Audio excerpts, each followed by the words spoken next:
अब ये जो कथा कथित त्रिकालदर्शी जो हैं, जो रामलला सरकार को कहते हैं, रामलला सरकार की भविष्यवाणी कुछ नहीं, कोई शक्ति नहीं, मैं तो कहता हूं प्यारे, एक बार स्टेज में अपने घर को छोड़ के एक बार स्टेज में आ जाओ। तुम जीवन में अगर परिचय बना दिए, पर्चा लिख दिए, तो मैं तुम्हारा शिष्य बन जाऊंगा, और नहीं बन पाए तो तुम हमारा शिष्य बन जाओ। पंडोखर महाराज के बारे में भी वो बातें सामने आती हैं, वो चैलेंज आपको करते हैं, गुरु शरण शायद नाम है उनका जी, तो ये भी लगातार चैलेंज कर रहे हैं आपको, तो इस चैलेंज को क्या आप स्वीकार करेंगे कि एक मंच सजा दिया जाए, दोनों लोग आमने सामने हो, वहां पर जनता भी हो, और वास्तव में देखा जाए कि वास्तव में किन की भविष्यवाणियां कितनी सही होती हैं? पर्चा लिखेंगे आप भी और पर्चा लिखेंगे वो भी, क्या ये चुनौती आप स्वीकार करते हैं? देखिए आदरणीय, आपका बहुत सुंदर प्रश्न है, और ये समाज के लिए, देश के लिए, पूरे विश्व के लिए, सनातन धर्म के लिए ये श्रेष्ठतम प्रश्न है। मैं 100% नहीं, 1,00,000% पुनः कह रहा हूं कि जिस जगह आप मंच सजाएंगे, गुरु शरण के घर को छोड़ दीजिए, हरियाणा ले लीजिए, उत्तर प्रदेश ले लीजिए, मध्य प्रदेश के किसी कोने में ले लीजिए, यहां तक कि महाराष्ट्र ले लीजिए, महाराष्ट्र को भी मैं कह रहा हूं, जो कि महाराष्ट्र से सब भागते हैं, ये त्रिकालदर्शी सब महाराष्ट्र से भागते हैं, लेकिन मैं महाराष्ट्र को कह रहा हूं, महाराष्ट्र के किसी भी जगह को चुन लीजिए, यहां की भी मीडिया रहे, महाराष्ट्र की मीडिया रहे, रामलला सरकार लिखेंगे, कागज कोरा होगा, कागज आपका होगा, पेन आपका होगा, कैमरा आप लगाएंगे, और हम ये भी लिखेंगे कि कौन व्यक्ति किस क्लास तक पढ़ा है। हमें नहीं पूछेंगे पढ़े लिखे हो कि नहीं, हमें नहीं पूछेंगे, और ना ही बैग में पर्चा बना के पहले पूछ के रखेंगे, इसके बाद अपने आप को ज्योतिषाचार्य सिद्ध करेंगे। भगवान राम के चरणों के रज की सौगंध खा के कह रहा हूं, पूरे भारत में किसी जगह मुझे बैठा देना, मैं उसी जगह लिखूंगा, और मुझे अपने श्री राम जी के चरणों के रज में इतना विश्वास है कि मैं हमेशा पूर्ण रहूंगा जी। लेकिन अभी आपने कहा कि महाराष्ट्र से जो भी ये भविष्यवक्ता हैं भागते हैं, क्या है ऐसा महाराष्ट्र में कि भागते हैं, और आप वहां जाकर के भविष्यवाणियां करना चाहते हैं? जी जी, देखिए विद्वान वही है जो हर एक जगह, किसी भी जगह जाके चुनौती को स्वीकार करे। योद्धा वही है जो किसी भी वीर के चुनौती को स्वीकार करे। ये विषय अलग है, मैं तो सबका सम्मान करता हूं, और समस्त भारत माता के सुपुत्रों का सम्मान करता हूं, विद्वानों का सम्मान करता हूं, लेकिन जो बार बार हमें चुनौती देते हैं, मैं उनके शब्दों को लेकर कहना चाहूंगा कि सचेत हो जाओ।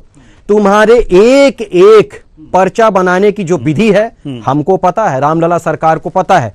तुम्हें 5 सेकंड में 80 फीट नीचे डालने में हमको देरी नहीं लगेगी। मैं आज तक चैनल में जाके बैठूंगा, अगर तुम्हारे में हिम्मत है, तुम्हारे में शक्ति है, और तुमको कह रहा हूं अंडोकर पंडोकर, गुरु शरण तुमको बोल रहा हूं, खुली चुनौती दे रहा हूं। आप पहले तो मैं बड़ा प्यार स्नेही शब्द बोलता था, सम्मान करता था, क्योंकि तुम मुझे भैया बोलते थे और सम्मान करते थे, मैं तुम्हारा सम्मान करता था। रेणुका सिंह जी के यहाँ मैं रुका था दिल्ली में बंगले में, उस समय तुम 12 बजे रात्रि मेरे को फोन किए, मैं तुम्हारा सम्मान किया, लेकिन तुम बार बार चुनौती दे रहे हो और अपने हद से ज्यादा बढ़ रहे हो, इसलिए तुमको त्रिकालदर्शी मैं बोल रहा हूं। अगर सच में तुम्हारे पास कोई विद्या है, तुम्हें ज्ञान है, तुम्हारी शक्ति है, मैं तुम्हें खुली चुनौती दे रहा हूं। भारत के किसी भी जगह में, तुम्हारे जगह को छोड़ के, क्योंकि जो तुम वहां पाखंड फैलाए हो, ढोंग फैलाए हो, लोगों से पूछते हो, फिर लिखते हो, ये सब मुझे पता है, और वीडियो मेरे पास है, सब कुछ है, और तुम्हारे ही शिष्य मेरे पास आ चुके हैं, उनको मैं बता चुका हूं। खुली चुनौती है, अगर तुम बाज नहीं आए, आज तक किसी भी चैनल में हम तुमको बैठाएंगे और तुमको बैठना पड़ेगा।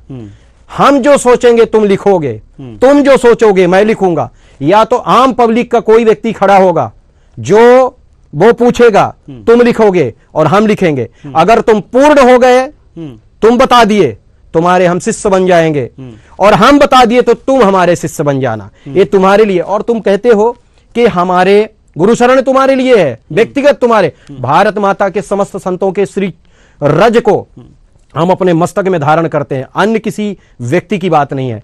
गुरु शरण तुम लला पला बोल रहे थे हमको, मैं बता देना चाहूंगा कि तुम्हारे जैसे विद्वान ना हमारे जेब में रहते हैं। गुरु शरण तुम्हारे जैसे त्रिकालदर्शी हम पैदा कर दिए, हमारे इतने शिष्य हैं जो कि तुम खड़े नहीं हो सकते उनके सामने। उनमें से एक हमारा दिनेश भी है, ठीक है ना, दिनेश भी है, बहुत सारे ऐसे शिष्य हैं, सैकड़ों शिष्य हैं, निकेत भी है, बहुत सारे ऐसे शिष्य हैं जो कि तुम्हारे लिए भारी हैं।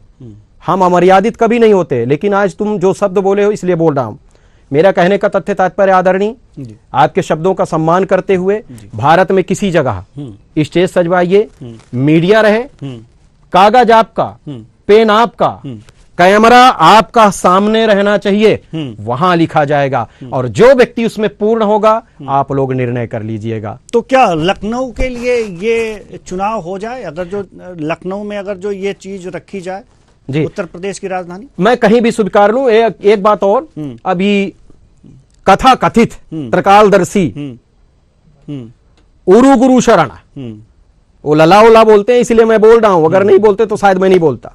वो कह रहे थे कि हमको बोल रहे थे कि हम विधानसभा का चुनाव लड़ रहे हैं, हमें बोल रहे थे कि हम बोले हैं। अरे भैया, अगर हम बोले हैं तो वीडियो हमारे पास भेज दो बोलते हुए का।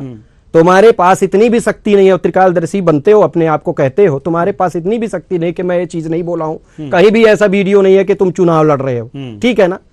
बिल्कुल, हम तो ऐसा बोले नहीं, लेकिन तुम अपने आप ही बोल रहे हो तो कोई बात नहीं। हाँ, दूसरी बात, कोई भी व्यक्ति जाता है मंच में, तुम पूछते हो कितने पढ़े लिखे हो।